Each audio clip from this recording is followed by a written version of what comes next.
5, 4, 3, 2, 1. C'est quoi ça?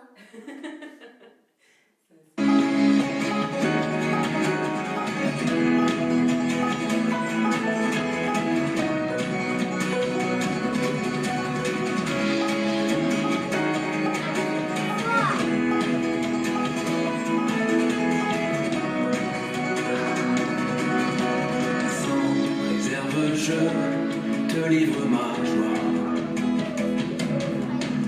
Elle vient de toi, plus qu'un rêve et ma foi.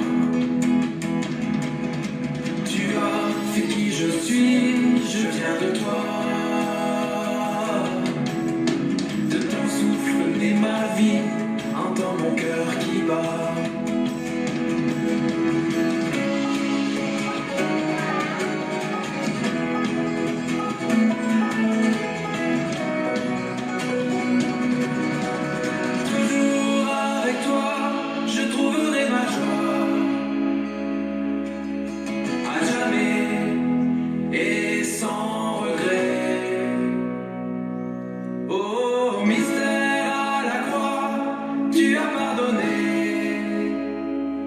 Tellement aimé, oh tu m'as sauvé.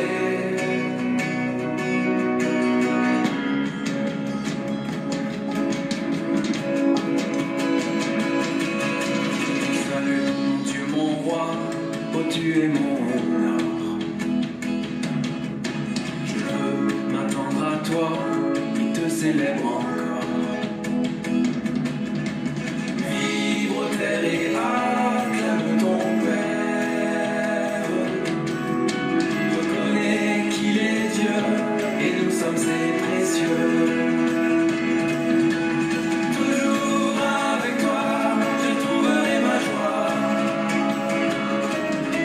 À jamais et sans regret. Oh, mystère à la croix, tu as pardonné. Tellement aimé, oh tu m'as sauvé. Quand les eaux de nos vies troublent nos lendemains, c'est ta main qui soutient et jamais ne nous fuit. Toi qui veilles nos sommeils, n'a d'autre pareil. Écoute chanter les tiens avec force et sans fin.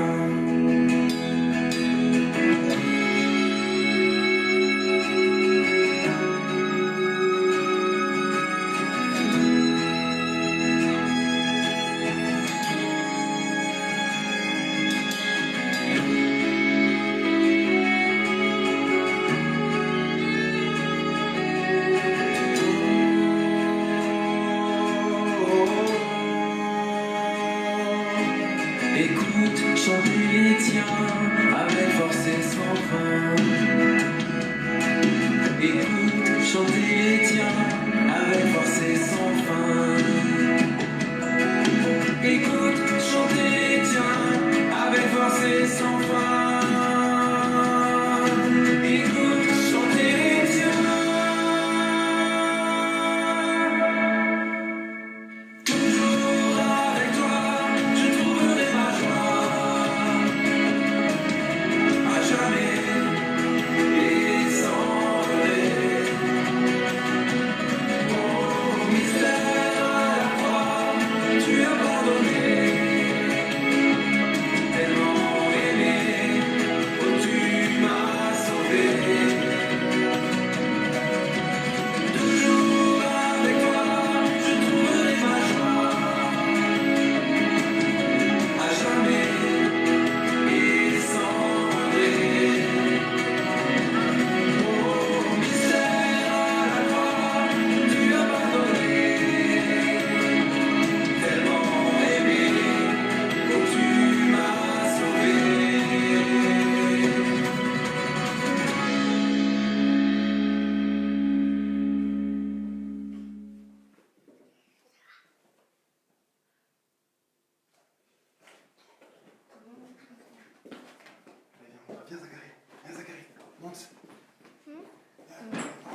bonjour à tous.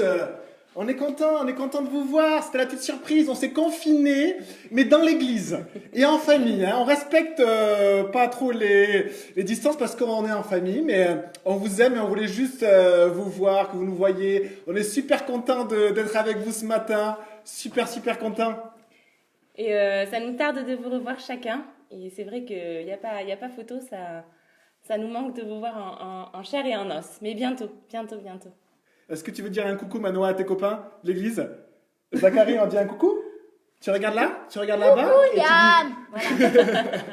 coucou, Gabriel, Raphaël, coucou tous les...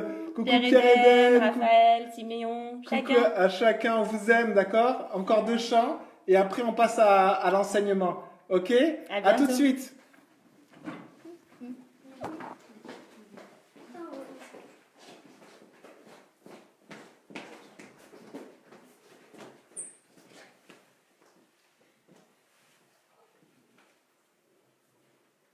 Car Dieu a tant aimé le monde qu'il a donné son Fils unique, afin que quiconque croit ne périsse pas, mais qu'il ait la vie éternelle.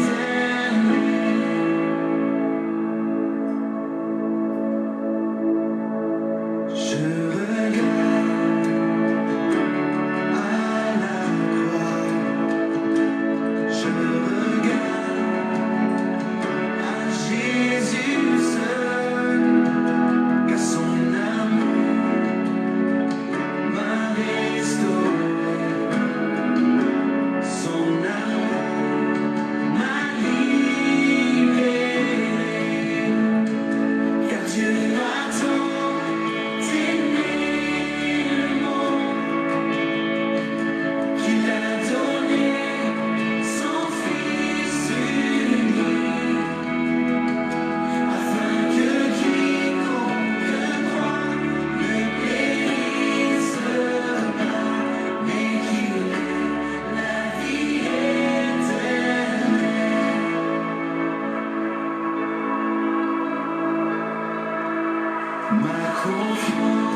c'est la prédication, les enfants.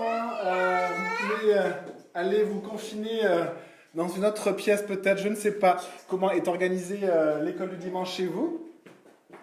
Et puis, moi je suis très content de vous retrouver. J'enlève les obstacles sur mon chemin. Et puis on est parti. On est très content de vous voir. Et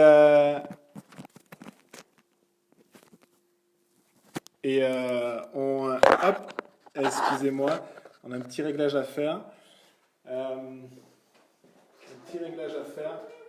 Désolé. Hop.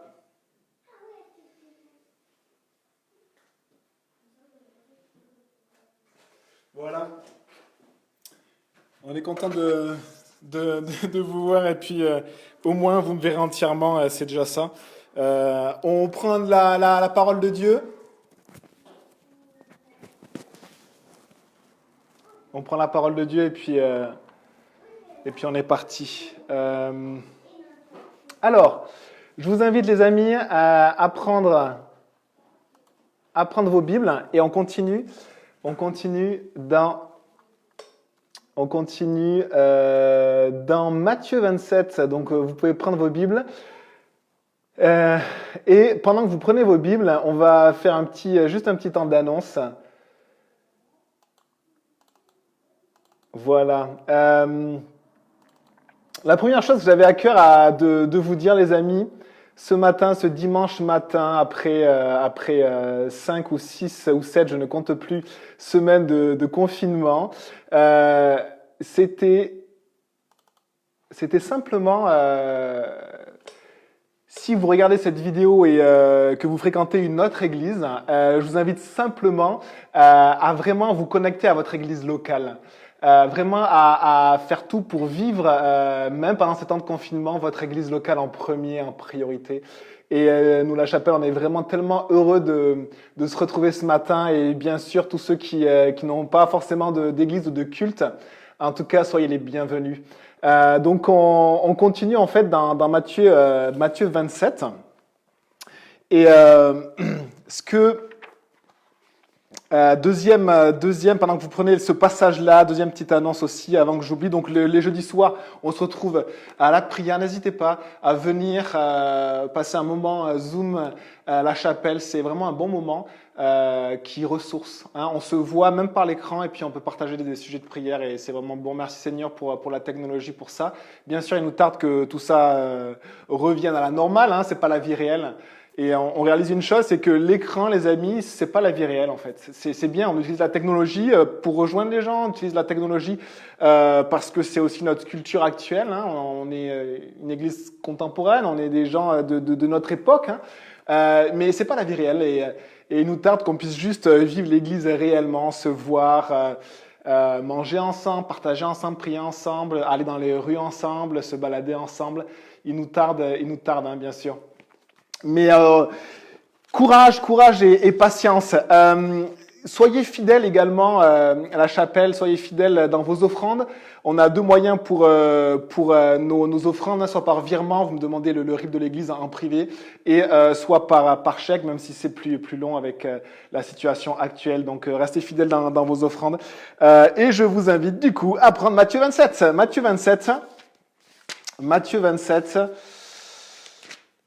Et on s'était arrêté où? Au verset 46, je vais relire à partir du verset 46. Verset 46.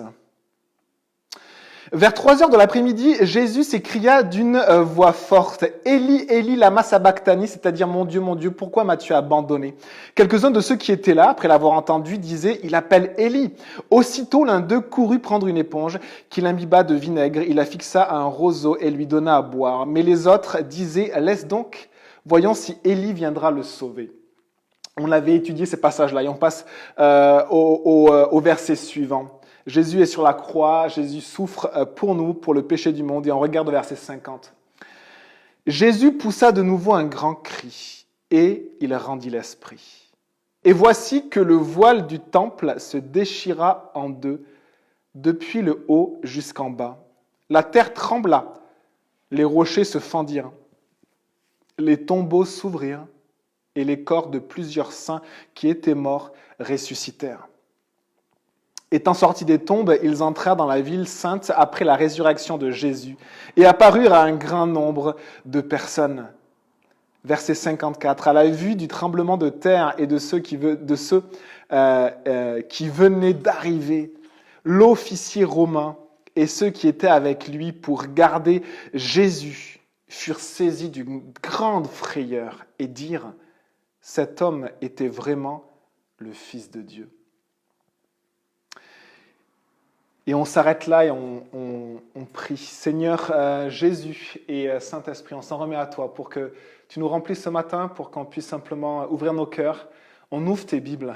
Nous, tu nous demandes d'ouvrir ta Bible. C'est notre boulot à nous, d'ouvrir nos Bibles. À chacun, chaque chrétien ouvre, d'ouvrir nos Bibles. Mais on te demande, Saint-Esprit, d'ouvrir nos cœurs, d'ouvrir nos intelligences, d'ouvrir nos yeux pour qu'on puisse voir, comprendre, se nourrir, être désaltéré, être encouragé, être rempli par cette parole qui est agissante, qui est vivante par l'action de l'Esprit. Merci Jésus, on s'en remet à toi. Merci pour ces passages incroyables encore. Merci Jésus. Amen. Alors la première chose, c'est que ce passage, il est historique.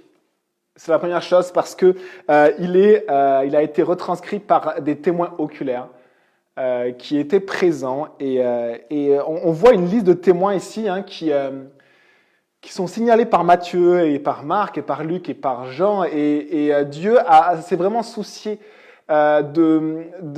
d'entourer ses œuvres, ses prodiges et aussi son œuvre de salut par une grande quantité de témoins. Et le boulot des témoins, c'est quoi? C'est de rapporter fidèlement ce qu'ils ont vu et ce qu'ils ont vécu. Nous sommes, nous aussi, les chrétiens, des témoins. Vous êtes également des témoins. Et notre rôle, et mon rôle, et votre rôle, c'est simplement de rapporter fidèlement ce que vous avez vu, ce que vous avez entendu de Jésus et ce que vous avez vécu. Et juste rapporter des témoins de la grâce de Dieu. Alors, on commence ce verset 50.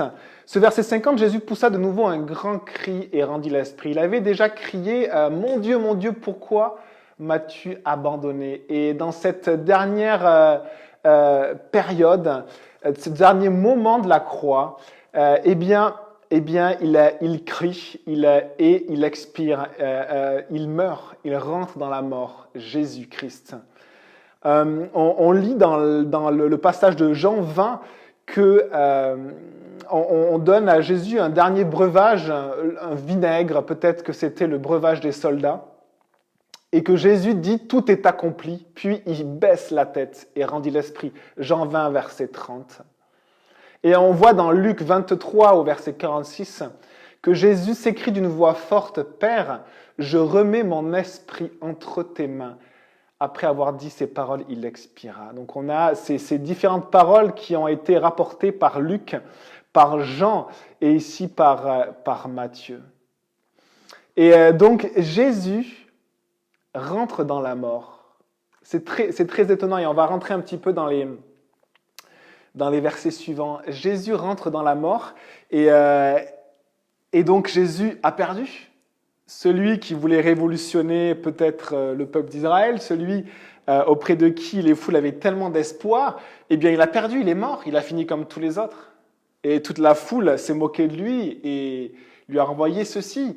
Hein, tu as mis ta confiance en Dieu, mais demande à Dieu de te sauver. Il a sauvé les autres, il a guéri les autres, il ne peut même pas se sauver lui-même. On avait les chefs religieux aussi, on avait même les soldats, on avait même les crucifiés à droite et à gauche de Jésus, les malfaiteurs, les brigands, ceux qui étaient réellement coupables, qui aussi se moquaient de lui et le reprenaient. Jésus a perdu, il est mort. Mais on voit quelque chose, c'est qu'au moment où il meurt, on voit au verset 51 ceci, et on voit qu'il se passe quelque chose. Luc nous rapporte ces passages-là à la fin des 3 heures sombres. Vous savez que vers midi, le ciel s'est obscurci et puis le soleil, il est devenu sombre, on n'a plus eu sa clarté et on était comme peut-être le soir tard ou comme la nuit et pendant 3 heures ceci. Et Dieu a plongé le pays, tout le pays entier d'Israël, le pays de ténèbres. d'une nuit qui est surnaturelle parce que c'est le jour, mais il fait nuit pendant 3 heures. Et pendant ces 3 heures-là, Jésus porte le péché de chacun d'entre nous. Le péché du monde, il souffre.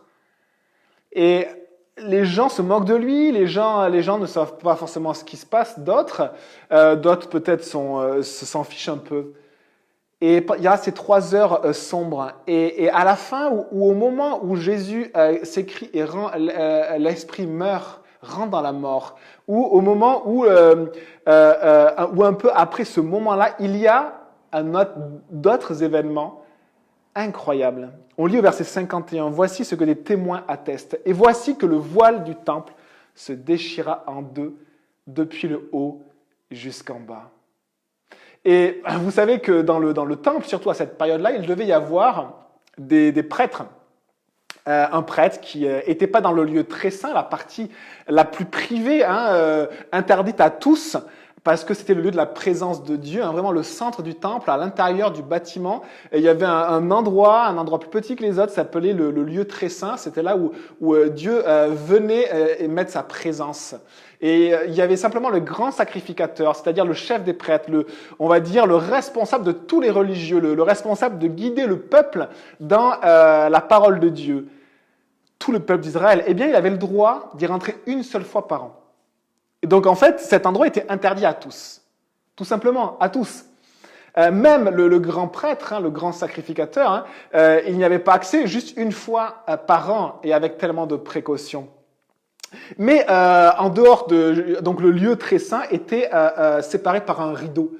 Et après, il y avait du coup le lieu saint, un autre lieu où il y avait plusieurs éléments. Il y avait une table avec des pains, il y avait aussi une table avec de l'encens qui brûlait continuellement. Et puis, sur cette table à encens et sur ces pains, eh bien, il fallait les entretenir. Et ça faisait partie du rituel religieux, de ce que Dieu demandait à son peuple. Prendre soin de ce que Dieu a donné, de ce que Dieu a confié, et aussi prendre soin de cette ancienne alliance, l'alliance entre un peuple et Dieu, qui était faite par la loi divine. Tu ne tueras point, tu honoreras ton père et ta mère, tu adoreras Dieu et uniquement Dieu, tu ne te feras pas d'image taillée. Mais également, donc il y avait, on se souvient, là, c'était quelques-uns des 10 commandements. Il y avait également le sabbat, et il y avait aussi tellement de prescriptions pour la vie personnelle et la vie religieuse et la vie du temple. Et donc prendre soin de l'alliance que Dieu avait faite avec son peuple. Vous imaginez le grand Dieu des cieux qui vient jusqu'à faire une alliance avec les hommes. Eh bien, il y avait plein de lois à appliquer. Et du coup, on prenait soin de ce temple. C'était juste les prêtres, là, par contre. Juste les prêtres, une tribu, une famille, d'ailleurs, une famille juste précise, qui avait le droit de s'occuper de ça, qui avait plutôt la responsabilité de s'occuper de cela.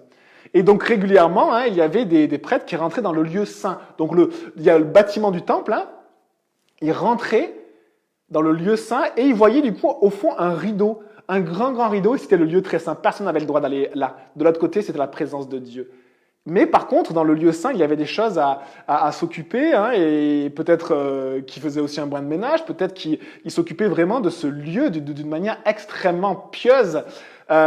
Et donc, il devait y avoir un prêtre à ce moment-là. C'était l'heure où il devait y avoir un prêtre qui peut-être remplaçait le parfum. Et à un moment donné, c'est au même moment que Jésus est en train de mourir sur la croix. Et il entend le rideau qui sépare son lieu du lieu de la présence de Dieu se déchirer. Se déchirer du haut jusqu'en bas, en deux.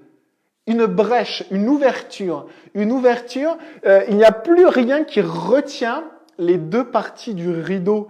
Il n'y a plus rien qui retient, le rideau finalement est déchiré et c'est ouvert. Une autre chose, c'est déchirer, c'est le même mot également, et on le verra après, c'est la terre, c'est déchiré. La terre, les rochers se sont fendus, c'est le même mot, se sont déchirés. Mais là, on a le voile du temple. Alors, quelle est cette signification ? Pourquoi Dieu a déchiré ceci ? Vous imaginez le lieu interdit de la présence de Dieu. Et tout à coup, la barrière qu'il y avait, eh bien, elle se déchire et on voit de l'autre côté. On voit l'endroit interdit, l'endroit de la présence même de Dieu. Et des prêtres ont été témoins de cela. Et ils ont dû avoir tellement peur, mais ils ont aussi dû tellement réfléchir, se dire, mais si Dieu a fait cela? Quelle est la signification? Quelle est la signification? Et on pense que de nombreux prêtres se sont convertis à Jésus, et c'est marqué dans les Actes, beaucoup de sacrificateurs, de prêtres sont devenus des disciples de Jésus. Premièrement, on pourrait dire parce qu'ils ont été vraiment face des témoins, vraiment la première rangée de témoins de ce que Dieu a fait, et le voile s'est déchiré, ils peuvent l'attester.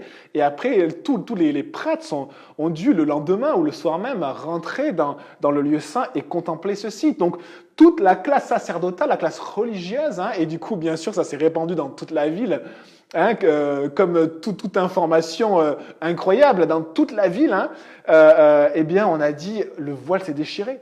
De la même manière que toute la ville avait connu la fin de Judas, qui s'était pendu, et d'une manière tragique, toute la ville en parlait. Mais vous imaginez le voile du temple qui se déchire du haut jusqu'en bas, tout Jérusalem parlait de cela. Et alors, quelle est cette signification? Quelle est cette signification? Eh bien, on a un texte dans Hébreu. Dans Hébreu qui nous parle de ceci. Donc dans Hébreu au chapitre 9, si vous voulez prendre ces passages, Hébreu au chapitre 9. Et donc dans Hébreu au chapitre 9, donc aux pages 791 de ces Bibles-là, eh bien, voici ce que l'on peut lire. Hébreu 9, verset 1.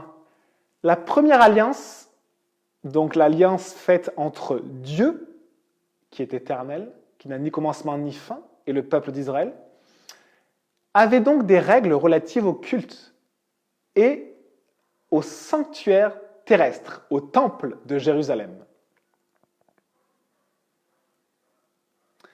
Verset 3, on parle d'un second voile. Le premier voile que l'on passait servait à rentrer dans le lieu saint, première partie où tous les prêtres avaient accès pour s'occuper de ce lieu-là, à tour de rôle.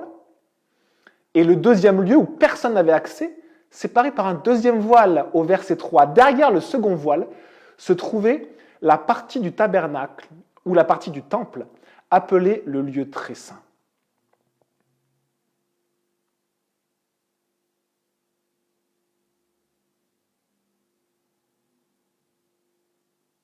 Au verset 6, l'ensemble étant ainsi disposé, les prêtres qui font le service entrent en tout temps dans la première partie du temple.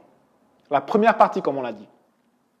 Mais dans la seconde, verset 7, le lieu très saint, seul le grand prêtre entre, et ce, une fois par an, non sans y apporter du sang qu'il offre pour lui-même et pour les péchés du peuple. Le grand prêtre apportait le sang d'une victime, qu'on appelait une victime expiatoire, qui a dû expier, qui a dû mourir. Et on apportait son sang. Pourquoi?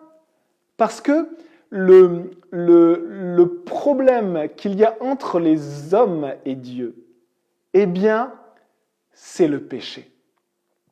Et la parole de Dieu nous dit que nous sommes séparés de Dieu à cause de nos péchés. Je vous lis un verset dans Ésaïe 59 et au verset 2. Mais ce sont vos crimes qui mettent une séparation entre vous et votre Dieu. Ce sont vos péchés. C'est votre mauvaise manière d'agir. Non, on est bon. Le bien et le mal n'existent pas. Si, le bien et le mal existent et vous commettez le mal. Et ce n'est pas à vous de déclarer qu'est-ce qui est bien, qu'est-ce qui est mal. Le bien et le mal n'est pas culturel. C'est à Dieu de vous dire, de vous révéler ce qui est bien et ce qui est mal. Et votre conscience a une petite idée, même si elle est déformée par la culture et par votre propre cœur, mais elle a une petite idée de certaines choses mauvaises et de certaines choses bonnes, même si il y a une confusion et notre esprit qui est très puissant, vraiment a le pouvoir d'essayer de chambouler cette conscience, de dire oh, allez, l'homosexualité c'est bien finalement, toutes les religions ça va. Et puis de changer et de dire non, attendez, on est en train de définir les règles de ce qui est bien et de ce qui est mal. Mais les amis, la seule personne qui peut nous dire ce qui est bien et ce qui est mal, c'est le Saint-Esprit, c'est Dieu. C'est Dieu. Approchez-vous de Dieu avec un cœur pur et un cœur humble. Demandez-lui si vous marchez dans ses voies, si vous marchez selon le bien, selon ce qui plaît à Dieu. Et dans notre cœur, la Bible dit qu'on a des crimes. Même ceux qui ne sont pas criminels ont des crimes. L'offense contre Dieu. Ma propre volonté contre celle de Dieu.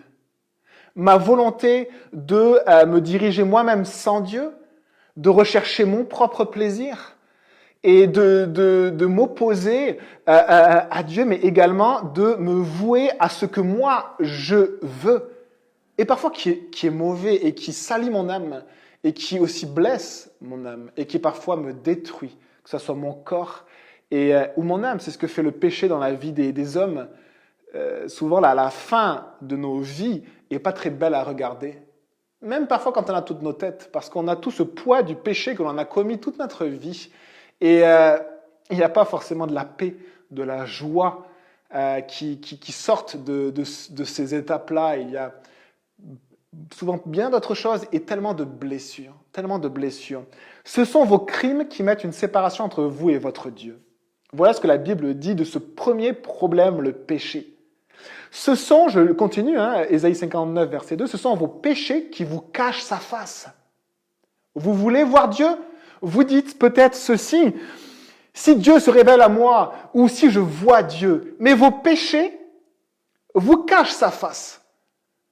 C'est-à-dire votre cœur qui commet ou qui a commis de mauvaises choses et qui vit loin de Dieu, vous met un voile qui vous empêche d'aller à Dieu, qui vous empêche de voir, qui vous empêche même d'entendre Dieu, qui vous empêche d'aller dans sa présence. Et donc, on peut être rempli des meilleures intentions. Si ce premier problème n'est pas réglé, ça sera de la philosophie, de la religion, des tentatives, des bonnes résolutions, mais ça n'enlèvera pas cette séparation. Vos crimes, mes crimes, mettent une séparation entre moi et Dieu. Mes péchés me cachent la face de Dieu. Je ne peux pas voir Dieu. Je peux parler de Dieu, je ne le connais même pas parce que mes péchés me voilent la face. Alors on va décrire Dieu alors qu'on ne peut pas le voir parce que nos péchés sont comme, si vous voulez, une atmosphère polluée. Comme dans une ville qui est tellement polluée, on n'arrive pas à voir le ciel. Eh bien, il y a beaucoup de villes maintenant dans le monde qui sont comme ça. Avec le confinement, on a vu même le ciel qui se révèle à nouveau à leurs yeux. Et c'est une belle image, c'est que le péché est une pollution qui m'empêche de voir le ciel. Et donc je peux décrire le ciel, mais je ne le connais pas, je ne l'ai jamais vu et je ne peux pas le voir parce qu'il y a cette pollution. Et le premier problème, c'est la pollution qui sort de mon propre cœur. On est des machines, on n'est pas, si vous voulez, des machines qui produisons de l'énergie propre. On est vraiment des machines qui produisent de l'énergie sale, avec beaucoup de rejets qui sont de la pollution. Tout ce que l'on fait dans nos émotions, dans nos actes, dans nos choix, en fait, c'est plus comme un moteur diesel qu'une éolienne, même si, on pourrait parler du bilan carbone, mais même si on compare une machine qui produit de la pollution pour fonctionner et une autre machine qui ne produit pas de pollution et on pourrait dire une énergie propre. On n'en connaît pas encore d'énergie totalement propre, bien sûr. Mais on imagine qu'on fait le lien entre les deux. Eh bien, l'être humain, c'est un moteur qui fonctionne et qui produit son énergie en produisant de la pollution constamment. Et cette pollution nous cache le ciel. C'est ce que la Bible nous dit. Et c'est ce qu'on peut le transmettre aussi autour de nous. Tu veux connaître Dieu, tu parles même de Dieu, mais sa face t'est cachée. Tu ne peux même pas le voir, tu ne peux pas voir le ciel. Et je continue le verset d'Ésaïe 59, verset 2. Et l'empêche de vous écouter. Vous parlez à Dieu, vous lui demandez des choses, mais vous dites, mais Dieu ne m'écoute pas. La première chose, c'est toujours pareil, c'est de régler le premier problème de la pollution. Pour voir le ciel. Mais aussi pour bénéficier des rayons du soleil, pour rentrer dans la présence de Dieu et pour pouvoir lui parler. Mais les amis, notre péché est une pollution et cette pollution, c'est ce voile qui nous sépare du lieu très saint, qui nous sépare de la présence de Dieu, totalement. On ne peut pas y rentrer. Aucune personne du peuple ne pouvait y rentrer. Un lieu interdit. Nous sommes séparés de la présence de Dieu à cause de notre péché, de nos crimes, de nos offenses, de la pollution qui sort de nos êtres constamment, dans nos pensées. Regardez comment on réagit. Regardez pendant ces temps de confinement. Qui peut proclamer « Oh, c'était tellement simple ce temps de confinement. On est resté dans la paix, dans la joie, vraiment dans l'amour mutuel. » Menteur. On voit à quel point notre être vit les choses difficilement. Notre cerveau, notre psychologie, notre esprit se sent opprimé. Et il sort des fois vraiment des choses qui sont liées plus à la colère, à l'affrontement, à la dureté, mais nos émotions également, et nos actes, et nos choix, nos réactions. Et on est vraiment des moteurs qui fonctionnent en créant de la pollution. Alors, la culture est très forte, parce que la culture, elle met des filtres à particules. Elle met plein de choses autour de l'être humain pour qu'on voit un minimum de cette pollution. Et quand on voit cette pollution, on dit non, mais écoute, on va rajouter ce petit filtre pour qu'il y ait moins de pollution. Mais ça n'empêche pas que nous produisons des gaz à échappement de la pollution constamment. Et nous polluons. Et voici ce premier problème qui est signalé dans la parole de Dieu.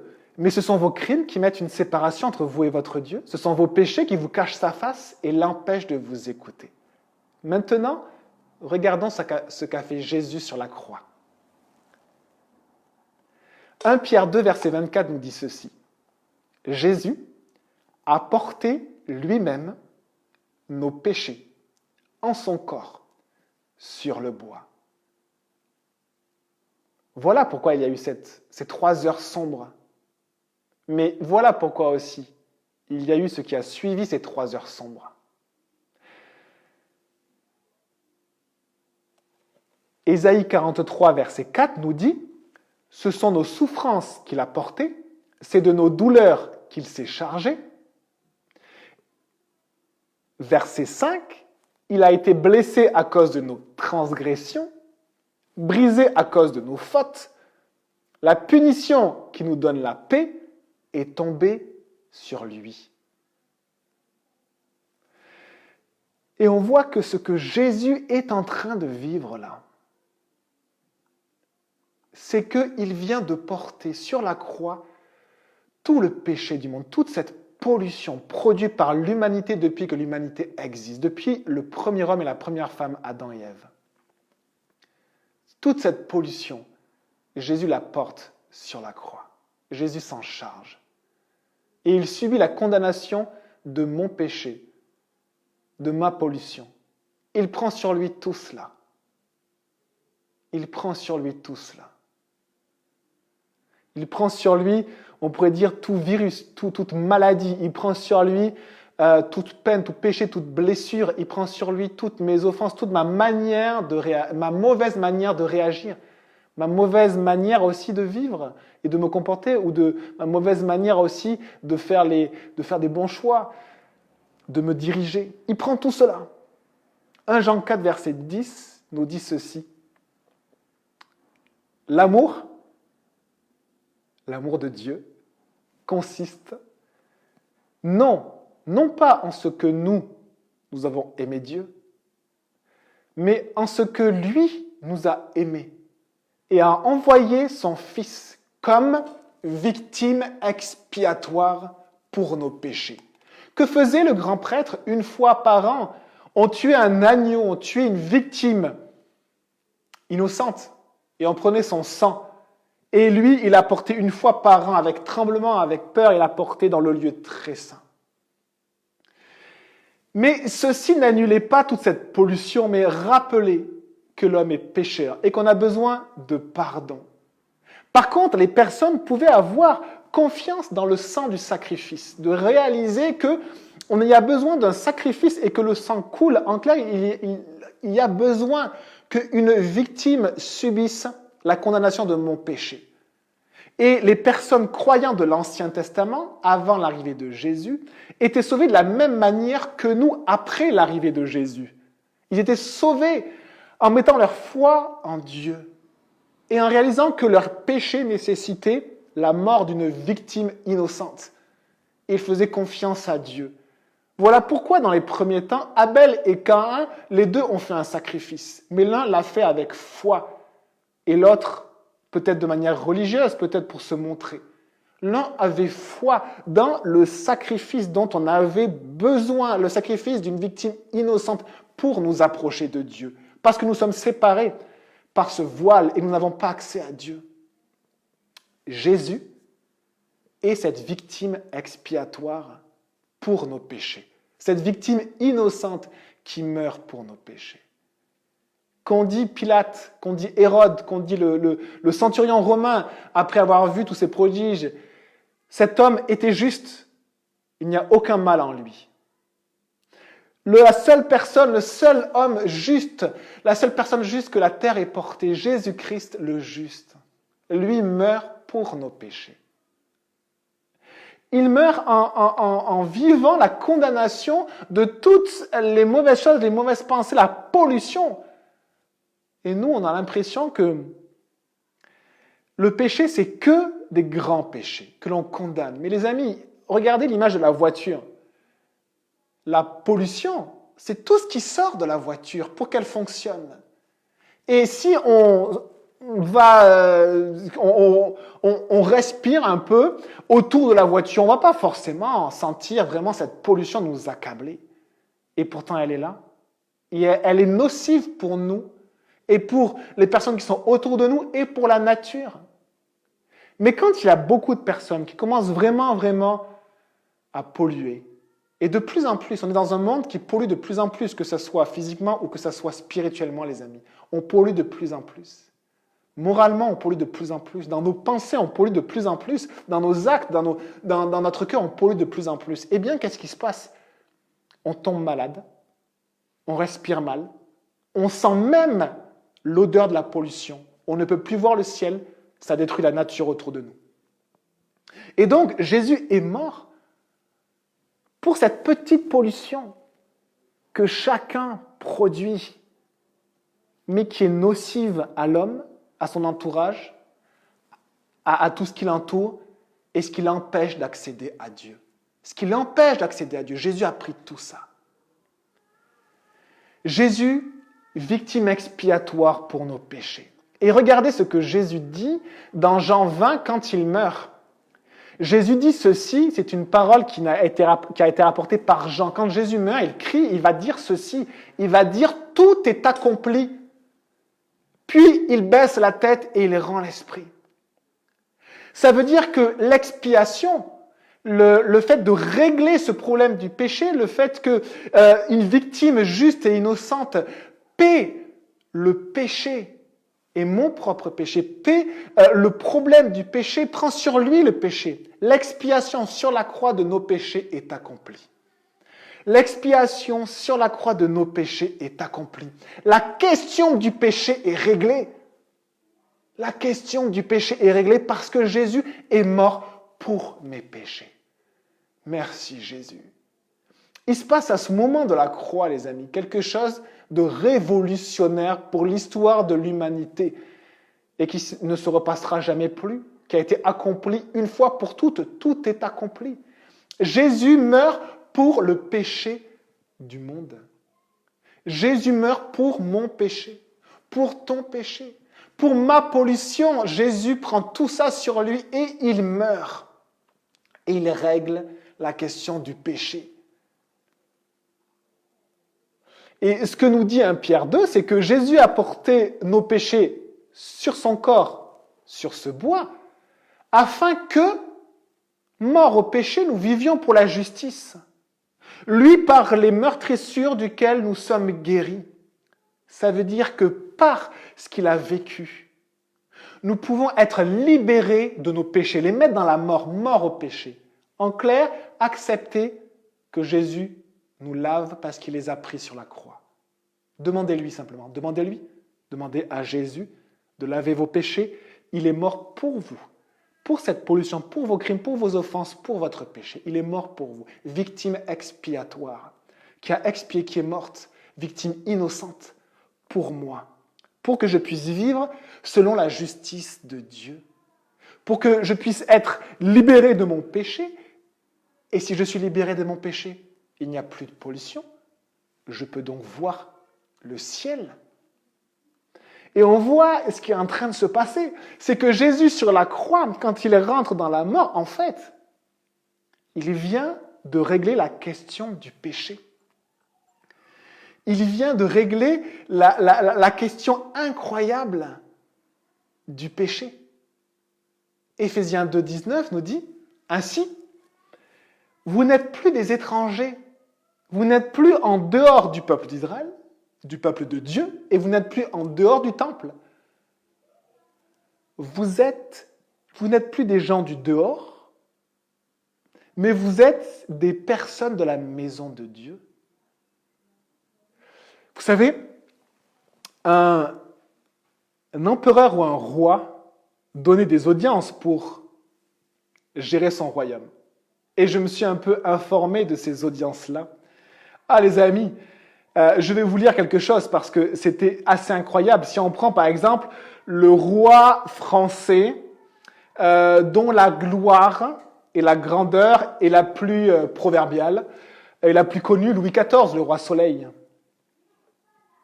Eh bien, je vous lis ceci. Donc, ce sont des documents historiques que j'ai récoltés. Un bulletin qui vient du centre de recherche du château de Versailles. Oui, mes amis. Nombreuses sont les personnes désireuses de s'entretenir avec le roi, Louis XIV. Mais peu d'entre elles y parviennent. Parmi les courtisans et les sujets que le roi reçoit, deux catégories distinctes apparaissent. Donc, d'une part, il y a les particuliers. D'autre part, il y a tous les représentants qui, du coup, bossent dans son royaume. Et je vous lis ceci. En théorie, tout particulier peut également rencontrer le roi. Mais regardez ce qui est marqué. Mais en pratique, une telle chose est impossible. S'approcher du grand roi Louis XIV, le roi Soleil, le roi glorieux, est impossible. Il faut être un proche du roi, c'est-à-dire rentrer à la cour du roi. Première chose, pour rentrer à la cour du roi, eh bien, il n'y avait que les personnes riches ou qui avaient réussi ou qui avaient l'approbation du roi ou qui avaient des titres. J'espère que vous êtes noble, j'espère que vous êtes duc, vous êtes comte. Sinon, n'y pensez même pas. On ne peut même pas rentrer à la cour du roi. Et quand on était à la cour du roi, ça ne voulait pas dire qu'on avait une audience, on pouvait juste le voir de loin, on ne pouvait même pas lui parler. Et pour lui parler, c'était quelque chose d'extraordinaire. Ainsi, les particuliers reçus en audience jouissent tous d'un statut social élevé. Ducs, comtes, évêques, cardinaux. Et au verset 20, c'est pas un verset, excusez-moi, je lis un document historique. Le plus souvent, les courtisans cherchent à être reçus pour obtenir du roi une faveur ou pour se justifier auprès de lui d'une action quelconque dans l'espoir de revenir dans ses bonnes grâces. Et c'était tellement compliqué de juste avoir une seule audience. Certains passaient leur vie à la cour du roi pour espérer un jour avoir une audience auprès du roi. Et qu'est-ce que nous dit la parole de Dieu? Elle nous dit que nos péchés nous empêchent qu'il nous écoute. En fait, nous prive d'audience auprès du roi. Nous prive d'audience auprès du roi des rois, du seul roi, le roi de l'univers, Dieu. Et qu'est-ce que nous dit la parole de Dieu? Que par la mort de Jésus sur la croix, parce qu'il a payé nos péchés, nous sommes devenus des gens de la maison de Dieu. Des gens de la famille proche de Dieu. C'est le premier cercle du roi. Après les gens de la maison, il y avait les courtisans, après il y avait encore d'autres personnes, et après il y avait encore d'autres personnes. Et Dieu nous a amenés au premier cercle autour de lui. Ça veut dire, les amis, qu'aujourd'hui, nous pouvons avoir audience auprès de Dieu, parce que Jésus est mort pour mes péchés. Jésus est mort pour mes péchés, je peux avoir audience auprès de Dieu. Et Dieu m'écoute. Et Dieu m'écoute. Voilà la petite image avec Louis XIV, et j'ai cherché également sur les empereurs romains. C'était pas plus simple d'avoir une audience, et c'était quasiment impossible si vous n'étiez pas dans le cercle fermé. Voici ce que Jésus fait. Le voile qui se déchire, montre que le péché a été porté, a été réglé. Et si le péché n'est plus là, alors l'homme peut rentrer dans la présence même de Dieu, il peut s'approcher, il n'y a plus de séparation. Waouh! Nous avons audience auprès de Dieu. Quand nous parlons, il nous écoute, le plus grand roi de l'univers. Quand nous parlons, il nous écoute. Mon fils, ma fille, parle-moi, je t'écoute. Des personnes ont espéré ça toute leur vie auprès de Louis XIV, auprès des rois de France, auprès des empereurs, et ils n'ont même pas eu accès à une seule audience. Peut-être certains, une petite de quelques secondes. Nous avons accès auprès du Père par la croix de Jésus, parce qu'il a porté nos péchés. Et on va continuer. La terre trembla, les rochers se fendirent. Donc on a à la fois le voile du temple qui se déchire en deux, et à la fois les rochers qui se fendent, qui se déchirent également.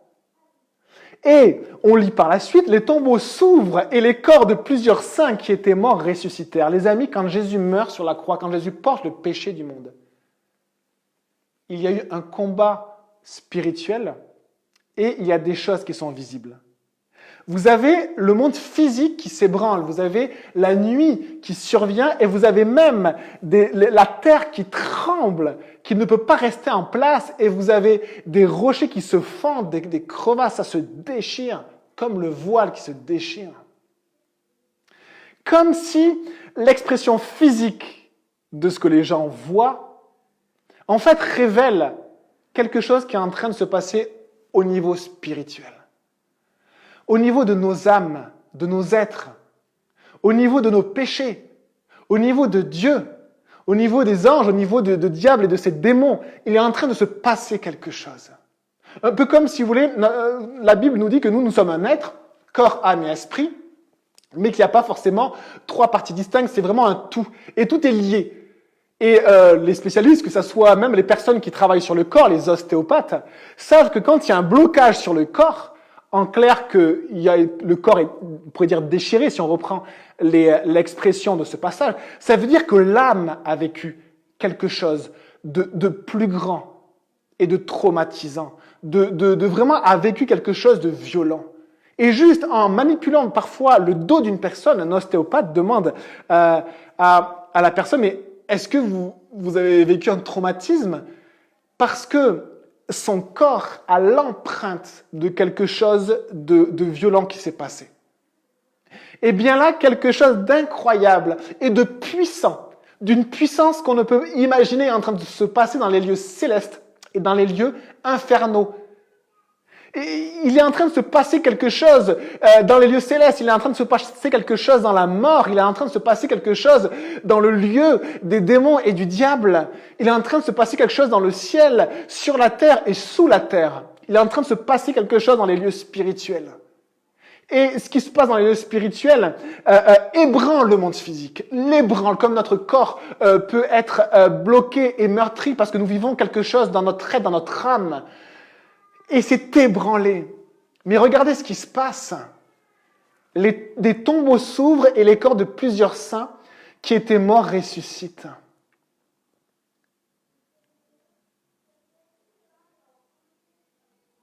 Et la mort rejette des personnes. La mort rejette des personnes. Les amis, la mort ne fait jamais cela. La mort, elle prend des personnes. Il y a tellement de textes de la Bible et toutes les sagesses humaines, culturelles disent la même chose. La mort, elle est insatiable, elle prend et un jour, elle nous prendra. Et si Jésus n'est pas revenu nous chercher, les amis, parce que notre corps a également une partie des gènes d'Adam et Ève, le premier homme et la première femme qui ont péché, eh bien notre corps est déformé par le péché. Quoi qu'on fasse, il est déformé. Et notre corps, il se dirige vers la mort, inexorablement. Inexorablement, la Bible ne nous dit pas le contraire. Notre corps, il est né déformé, il vit déformé, et sa destination, c'est la mort. Et même c'est de ne plus être, parce que le corps après pourrit, et après il redevient poussière. Tu as été pris de la poussière. Eh bien, le péché de l'homme le déforme et le ramène à la poussière.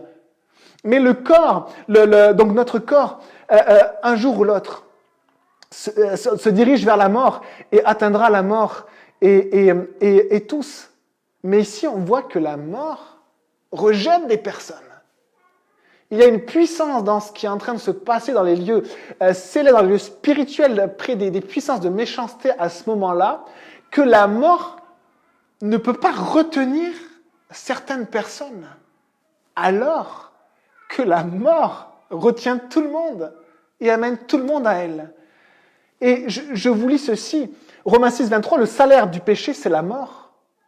Et même on a un verset qui nous dit que le dard de la mort, le dard, vous imaginez un insecte qui a un venin mortel, eh bien comment cet insecte va empoisonner une personne pour qu'elle meure en la piquant avec son dard. Et du coup, le dard de la mort, c'est le péché. C'est le péché qui nous amène à la mort. Et si vous êtes pécheur, et tout homme est pécheur, alors sa destination, sa destinée, c'est la mort et c'est la mort éternelle. Mais qu'est-ce qui se passe à ce moment-là? La mort rejette des personnes. Et la mort ne fait jamais cela. Parce que Christ est mort pour nos péchés. Ça veut dire que s'il a pris, il a réglé nos péchés, la mort perd sa puissance. C'est ce que l'on voit ici. C'est que quand Jésus porte le péché du monde et qu'il dit tout est accompli, le voile se déchire, il rentre dans la mort. Et là on pourrait dire, il a perdu. Non les amis, il n'a pas perdu, il a porté le péché du monde. Il a réglé la question du péché. Il est en train de vaincre la mort parce qu'il a vaincu le péché, il a pris sur lui le péché. Et donc la mort n'a plus de puissance et n'a plus de pouvoir. Elle ne peut plus retenir les gens. Et les amis, si vous appartenez à Jésus-Christ, sachez une chose, parce que Jésus est mort pour vos péchés, nous allons tous mourir un jour. Notre corps va mourir et notre âme va rentrer dans la mort. Mais si vos péchés ont été pardonnés par Jésus-Christ, il est impossible que la mort vous retienne. Et un jour ou l'autre, vous ressusciterez. Il est impossible que la mort vous retienne parce que Jésus a porté la question du péché sur la croix. Et c'est notre espérance. La mort de Jésus sur la croix est une espérance glorieuse et incroyable pour le chrétien. C'est l'espérance de la résurrection.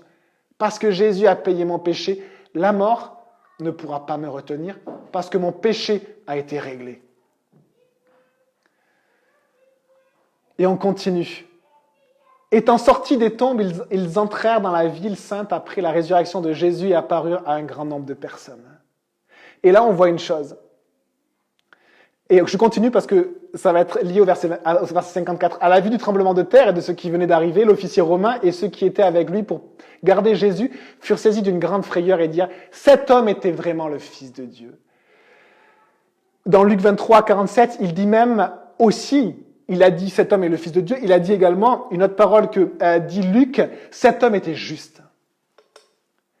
Et qu'est-ce que nous dit l'apôtre Pierre? Lui, le juste, a souffert pour des injustes, afin de vous conduire à Dieu. Vous pouvez rentrer dans la présence de Dieu, parce que Jésus est mort pour vos péchés. Vous pouvez avoir audience auprès de Dieu, parce que Jésus est mort pour vos péchés. Et vous pouvez avoir l'espérance de la résurrection, parce que Jésus a pris tout péché sur lui, et que la mort n'aura pas de puissance sur vous, et qu'elle ne pourra vous retenir. Waouh! Et la dernière chose que je voudrais vous dire, après j'ai fini, c'est que Dieu, dans l'histoire de ses prodiges et de son salut, met des témoins pour témoigner de cela. C'est la manière dont Dieu veut parler aux hommes. Les hommes ne veulent pas. Non, ils veulent la science, ils veulent des molécules, ils veulent des raisonnements extrêmement complexes. Alors que Dieu a parlé une fois, deux fois, et a transmis sa parole et sa révélation par des témoins. À commencer par le peuple d'Israël. Le peuple d'Israël a vécu des choses extraordinaires. Les historiens ou les gens d'aujourd'hui vont dire on n'a aucune preuve. On n'a aucune preuve. Si on a une preuve. Un peuple qui, génération après génération, a témoigné et tout ce qu'il a vécu est rentré presque dans ses gènes, dans sa culture, dans sa manière de penser, de réfléchir, parce que de génération en génération, ils ont gardé le témoignage. Et qu'est-ce qui se passe ici? Des gens ressuscitent et après la résurrection de Jésus, ils vont se montrer à d'autres. Voici des témoins. Est-ce que Jésus est ressuscité? Mais voici des témoins qui vont dire, mais Jésus m'a ressuscité parce qu'il a pris mes péchés sur la croix. Et un autre témoin, cet officier romain qui s'est occupé de la crucifixion et qui dit cet homme était juste. J'ai vu ce que j'ai vu et je vous l'atteste, cet homme était juste, cet homme était le Fils de Dieu. Dieu parle encore aujourd'hui par l'intermédiaire de témoins qui ont vu, qui ont vécu et qui rapportent ce qu'ils ont vu et ce qu'ils ont vécu de la part de Dieu. Les amis, aujourd'hui, ne vous endurcissez pas. Réalisez que la seule porte qui est fermée, c'est pas la porte de Dieu, c'est la porte de votre cœur. C'est votre orgueil qui ferme les choses. Mais Dieu, parce qu'il a envoyé son Fils unique mourir pour nous, il a ouvert la porte. Dieu a ouvert la porte. Et n'attendez pas que cette porte se referme. Parce que quand on va mourir, ce sera trop tard, les amis. Cette porte est ouverte. Aujourd'hui, c'est un jour de salut. Donnez votre vie à Jésus, il est mort pour vous. Parlez-lui, invoquez son nom, criez à lui et demandez-lui de pardonner vos péchés. Donnez-lui votre vie maintenant. Donnez-lui votre vie. Et Jésus vous introduit dans la présence du Père, dans la présence de Dieu. Et vous avez audience auprès de Dieu. Et Dieu vous écoute. Et Dieu vous répond. Parce que vos péchés sont réglés. Waouh! Fils et filles de Dieu, gens de la maison de Dieu. Les amis, je vous aime. On va avoir encore un chant et après ça sera terminé. J'ai été vraiment heureux de vivre ce premier live. Alors il y a peut-être quelques réglages encore à améliorer. Mais en tout cas, soyez bénis et je vous aime. On reste connectés, l'Église reste connectée. Que chacun vraiment s'investisse dans son Église locale, reste connecté à son Église locale pour vivre l'Église de Jésus. Soyez tous bénis.